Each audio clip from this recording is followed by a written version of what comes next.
When running a website, you're often collecting personal information from your users, things like their name, email, and more. There may be times when you'll need to export or erase this data to remain compliant with privacy laws. In this video, we're going to show you exactly how to do both within WordPress. First, head to your WordPress dashboard and navigate to the Tools menu on the sidebar. From here, you can export or erase personal data.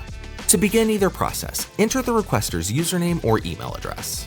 You have the ability to send a confirmation email, which is an important option if you'd like the requester to verify the request before their personal data is exported or erased. Once the request is confirmed, you can either send the requester an export link to download their personal data or erase the data, depending on the request type. Finally, there are a few important things to keep in mind.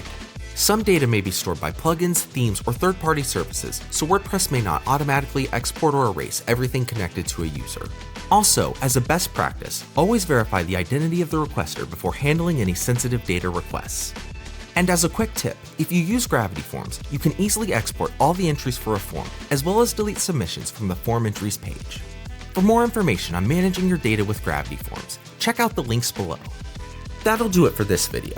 If you have any questions, don't hesitate to drop a comment below. And be sure to subscribe to the channel and ring the bell for more WordPress guides and tutorials. See you in the next one.